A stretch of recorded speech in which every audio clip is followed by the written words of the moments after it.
Qué delicioso.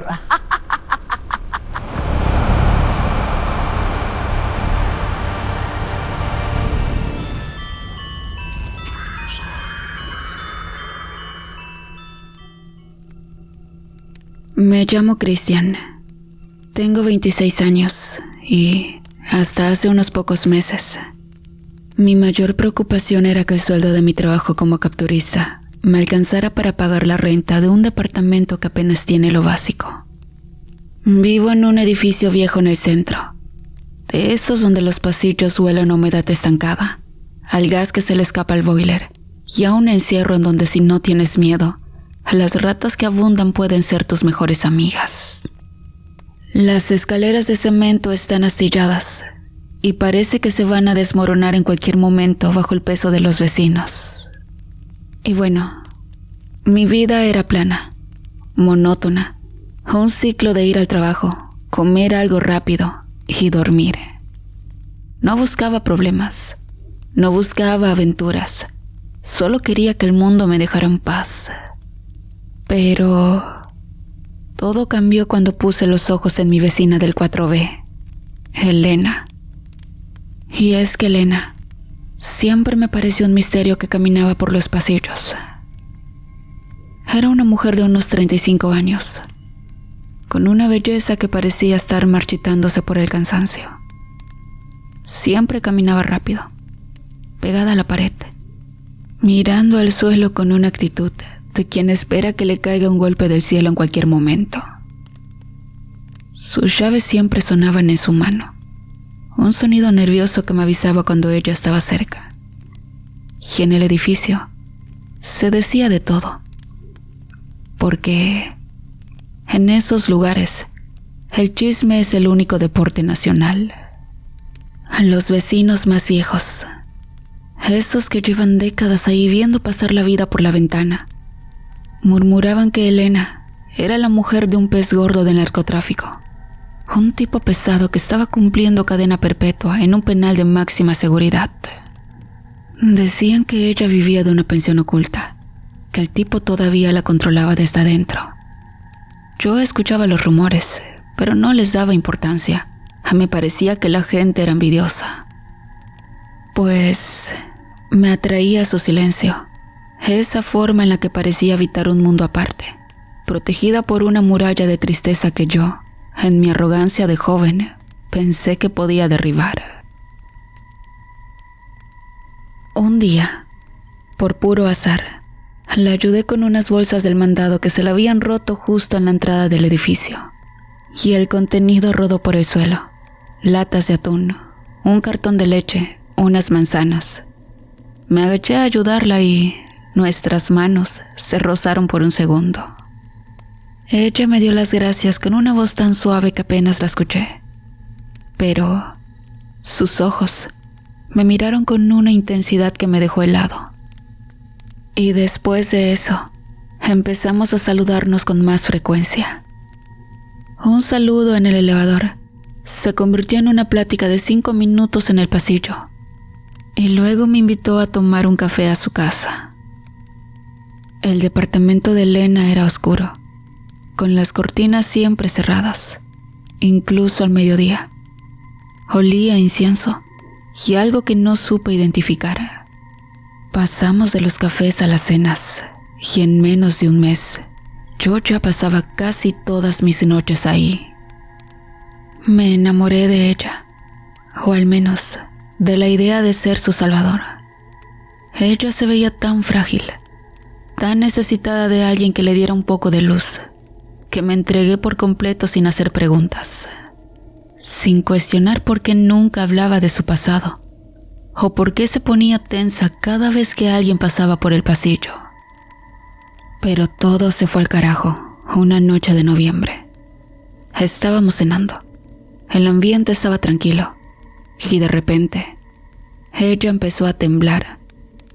No fue un temblor pequeño, era un espasmo que le recorría todo el cuerpo. Se puso pálida, casi transparente, y se tapó la cara con las manos. Me confesó, entre sollozos, que su esposo había salido libre, Me dijo que el sistema judicial se había equivocado, que un error en el proceso legal lo había dejado en la calle por falta de pruebas y que él ya sabía de lo nuestro. Y fue en ese momento cuando la voz se le quebró aún más y, por primera vez, le puso nombre y apellido al terror que la mantenía prisionera. Me explicó que su marido no era un delincuente común, sino uno de los operadores más sanguinarios de un brazo armado de narcotráfico que había operado en el norte del país. Me relató cómo ese hombre había escalado posiciones a base de una violencia, encargándose de las ejecuciones más atroces y de la logística de las rutas que bañaban de sangre las fronteras. Y ella vivía rodeada de lujos pagados con muerte. Me habló de las casas de seguridad, de las llamadas a medianoche y de la frialdad con la que él hablaba de limpiar a cualquiera que le faltara el respeto. Según ella, era un hombre que no conocía el perdón, un tipo que veía la lealtad como algo sagrado y que seguramente vendría por nosotros para cobrarse la afrenta de su honor manchado. Me describió cómo él consideraba a las personas de su propiedad y que el hecho de que yo hubiera ocupado su lugar en su cama y en su casa era para él una sentencia de muerte firmada. Me dijo que él disfrutaba del proceso de la casa, que no se conformaba con un final rápido, sino que prefería ver cómo su víctima se consumía en el miedo antes de dar el golpe final. Nos va a matar, Christian. Él no es un hombre, es un verdugo. Él siempre encuentra lo que busca porque tiene ojos en todas partes y no tiene prisa, me decía, mientras se aferraba a mi brazo con una fuerza que me dejó moretones, transmitiéndome un pánico que no cabía en ese departamento. Y bien, el miedo se me metió en el cuerpo como una enfermedad. Yo no soy un hombre de armas, soy un tipo que nunca se ha peleado ni en un bar, que prefiere agachar la cabeza antes que buscar un conflicto. Y la sola idea de un tipo con ese historial, un hombre acostumbrado a la violencia y a la sangre, buscándome por las calles de la ciudad, me quitó el sueño de golpe. Y entonces empecé a vivir con los nervios de punta. Cualquier ruido en la escalera me hacía saltar del asiento. Si un coche se detenía frente al edificio a altas horas de la noche, yo me asomaba por la cortina, con el corazón martillando en el pecho. El clic de una puerta abriéndose en el pasillo me ponía los pelos de punta. La amenaza no tenía rostro, pero se sentía más real que cualquier cosa que hubiera vivido antes. Era una sombra que nos seguía a todas partes. No me pregunten por qué, pero no huimos. Yo sentía tontamente que no podía separarme de ella en ese momento, cuando más se necesitaba. En cambio, lo raro fue que, en lugar de sugerir que huyéramos a otra ciudad, o que nos escondiéramos en un lugar donde nadie nos conociera, Helena empezó a actuar de una forma muy extraña. Empezó a obsesionarse con mi apariencia física. Al principio fueron comentarios pequeños, casi sugerencias de pareja. Christian, déjate el cabello largo, no te lo cortes. Me encanta sentirlo así, lacio entre mis dedos, me decía, mientras me lo acariciaba con una intensidad que me resultaba incómoda, casi violenta. Luego, empezó a comprarme ropa. No era ropa común. Eran camisas de seda con estampados exagerados, de esas que usan los tipos que quieren demostrar que tienen poder. Pantalones de vestir de telas caras que brillaban bajo la luz de la lámpara. Zapatos de piel de cocodrilo que me hacían sentir como un extraño frente al espejo. Yo siempre he sido un tipo de jeans gastados y playeras básicas de colores oscuros, pero ella insistía tanto. Lloraba diciendo que eso la hacía sentir que yo era un hombre de verdad, un protector capaz de defenderla de lo que venía, que terminé cediendo. Me vestía como ella quería para calmar su pánico, para que dejara de llorar, sin darme cuenta de que al hacerlo, estaba empezando a borrarme a mí mismo. Cada vez que me ponía una de esas camisas, sentía que me disfrazaba de alguien que no quería ser. Pero lo peor no fue la ropa. Empezaron a aparecer cosas raras en mi propio departamento. Yo siempre he sido un hombre de rutinas estrictas, casi obsesivo con el orden de mis pertenencias. Mis llaves siempre van en el tazón de la entrada, mi cartera en la mesa de noche, mis libros alineados por tutor. De pronto, todo empezó a cambiar de lugar sin que yo lo recordara. Encontraba las llaves en el congelador. Mi cartera aparecía abierta en el balcón. Mis libros estaban tirados en el suelo, formando círculos extraños. Y el olor. Eso era lo que más me perturbaba. Un olor a tabaco de hoja muy fuerte.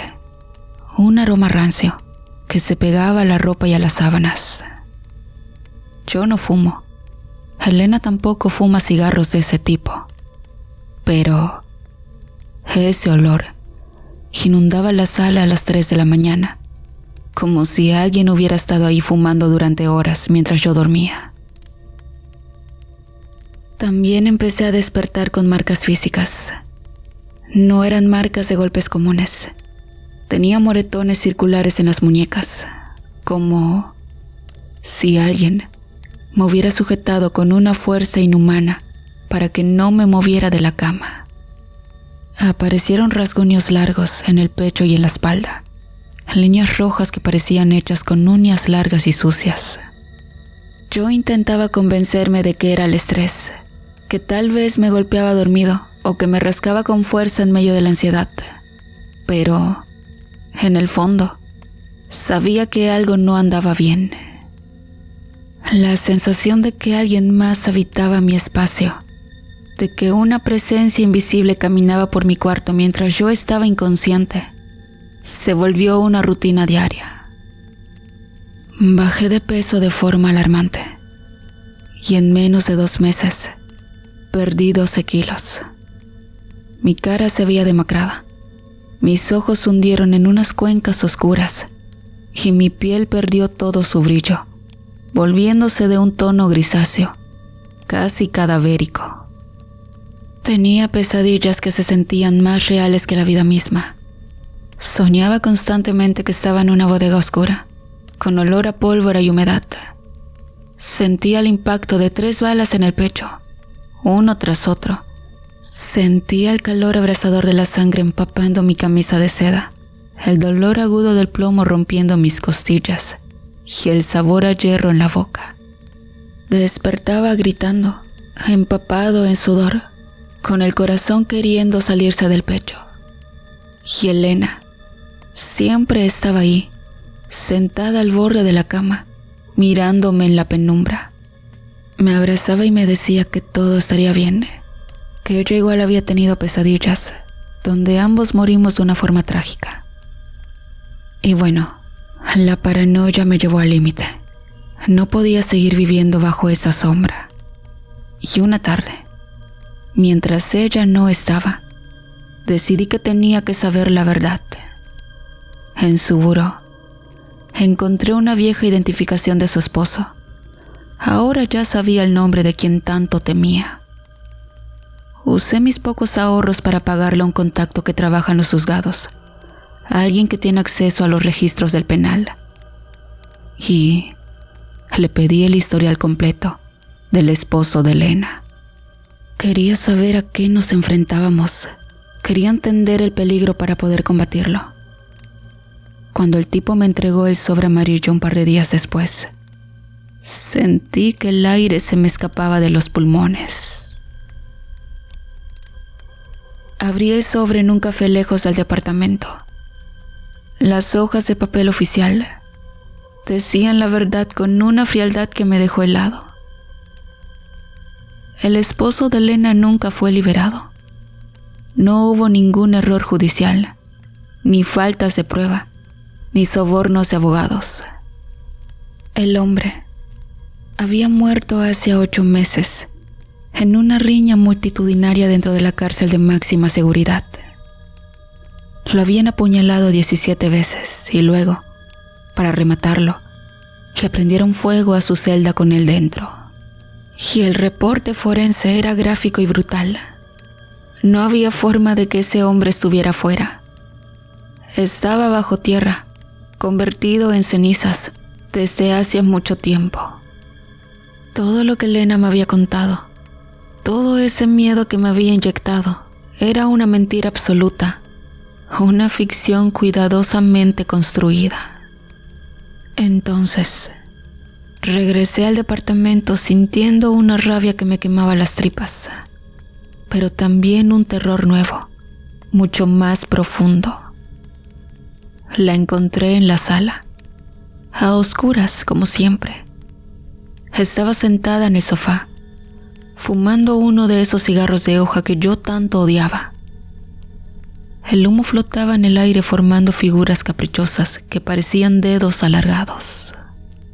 ¿Por qué me mentiste, Elena?, le grité, aventándole los papeles del penal sobre la mesa. Tu marido está muerto. Murió hace 8 meses en un motín. No hay nadie afuera buscándonos. No hay ningún peligro. ¿Por qué me hiciste esto? Y Elena ni siquiera se inmutó. No lloró. No pidió perdón. No se sorprendió. Se levantó lentamente. Dio una calada profunda al cigarro y se acercó a mí con una lentitud que me dio escalofríos. Me puso una mano helada en la mejilla. Su piel se sentía muerta, sin rastro de calor humano.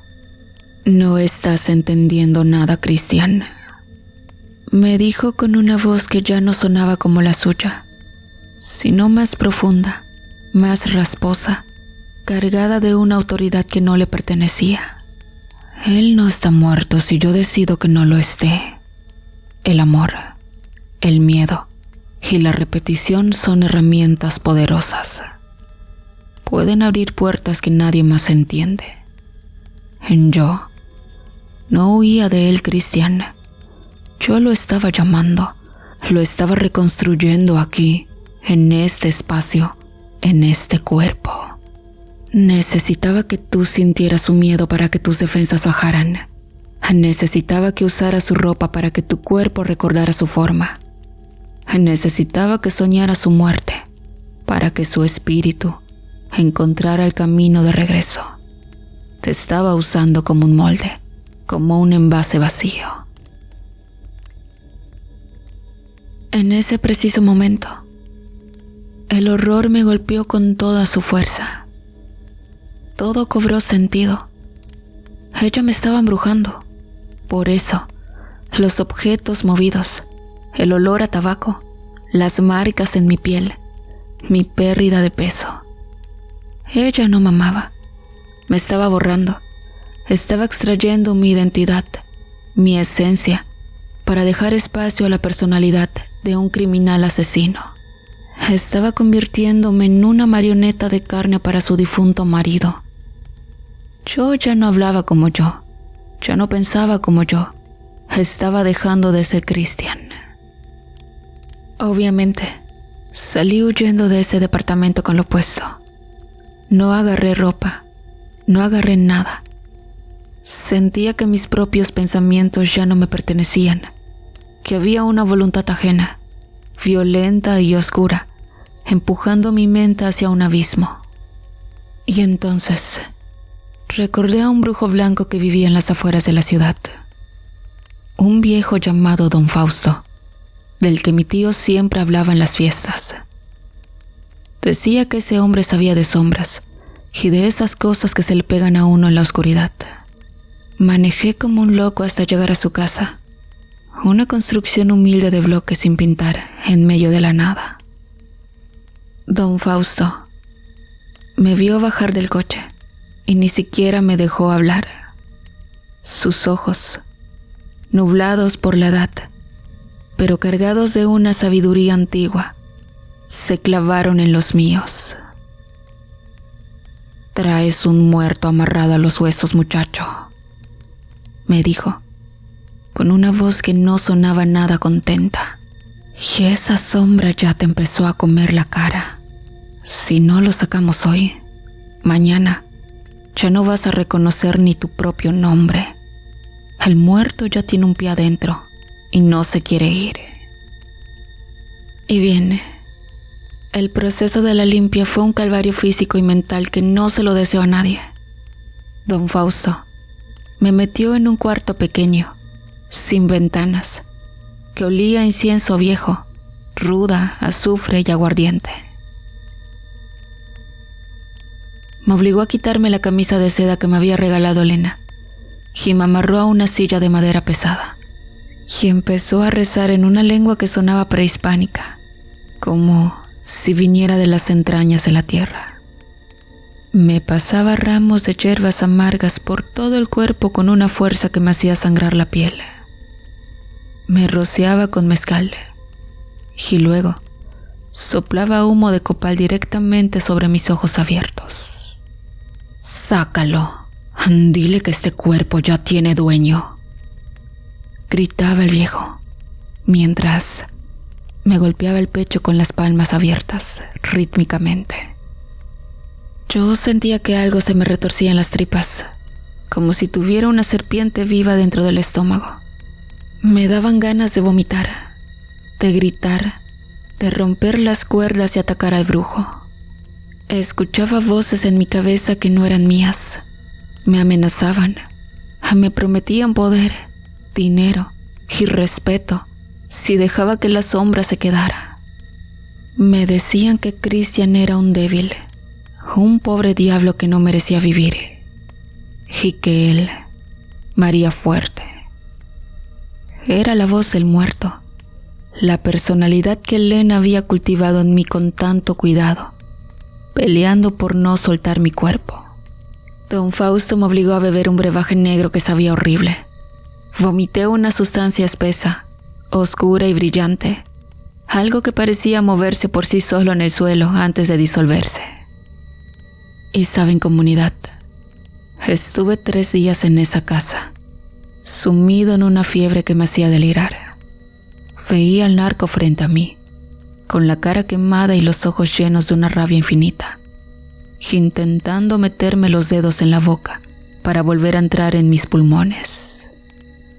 Pero don Fausto no lo dejó. El viejo se quedó despierto conmigo las 3 noches, rezando sin parar, quemando hierbas y manteniendo un círculo de sal y azufre alrededor de mi silla. Fue una batalla de voluntades.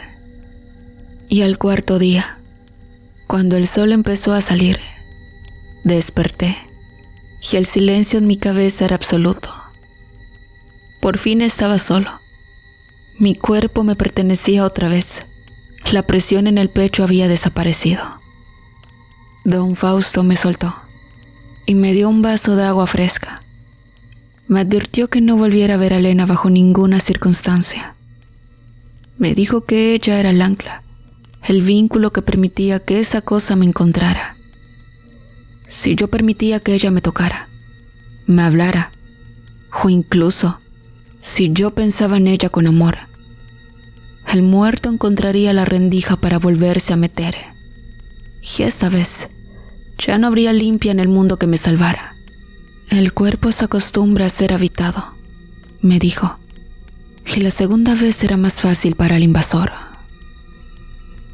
No volví. Me mudé a otra ciudad, a cientos kilómetros de distancia. Cambié mi nombre, cambié mis redes sociales, tiré mi celular y corté cualquier vínculo con mi propia vida anterior. Ahora trabajo en una zona de construcción, cargando bultos de cemento y moviendo vigas de acero. Es un trabajo duro, pero el esfuerzo físico me mantiene anclado a la realidad. Me corté el cabello casi al ras y me visto con la ropa más sencilla y barata que encuentro, y evito los espejos siempre que puedo. A veces, cuando camino por la calle y huelo a tabaco de hoja o escucho el clic de un encendedor de metal, se me eriza la piel y el corazón se me da un vuelco. Siento un frío repentino en la nuca y acelero el paso. He vuelto a ser yo mismo, pero el precio fue perder la inocencia. Ya no confío en la amabilidad de los extraños, ni en la tristeza de las mujeres que parecen necesitar ayuda. El final de mi historia no fue una muerte violenta con balazos en el pecho. Fue algo mucho peor. Fue darme cuenta de que estuve a punto de desaparecer, de ser borrado por completo para que un muerto ocupara mi lugar en el mundo. Sigo vivo, pero sé que en algún lugar de ese edificio viejo, Elena sigue esperando detrás de la cortina, buscando a otro vecino con el corazón vacío para que intentara su resurrección una vez más. Yo logré escapar, pero la sombra de lo que casi fui me acompaña en cada rincón oscuro, recordándome que nuestra identidad es lo más frágil que tenemos. Vaya comunidad, sinceramente la experiencia que vivió esta persona es bastante fuerte, ya que nuevamente nos recalca una vez más que la confianza es muy limitada y muchas veces no podemos brindársela a cualquier persona, como en este caso, él confundió el amor con algo más feo que al final casi termina perdiéndose, así que debemos tener mucho cuidado con quién nos involucramos, a quién le contamos nuestras cosas o con quién tenemos contacto en nuestro entorno. Me gustaría muchísimo que me pusieras en los comentarios qué hubieras hecho tú en este caso. ¿Hubieras buscado ayuda? ¿Hubieras seguido? Ya que lastimosamente mucha gente ignora el poder sobrenatural que tienen muchas cosas en este lado oscuro. Y bueno, te agradezco tu tiempo nuevamente, que tengas un bonito día, no te olvides de dejar tu like, de suscribirte al canal, de darle hipear y compartirlo en tus redes sociales para que el relato pueda llegar a más gente. De igual forma te invito a que me sigas en Spotify, en Facebook y en TikTok. Me encuentras como 3AM Narraciones de Terror. Muchas gracias.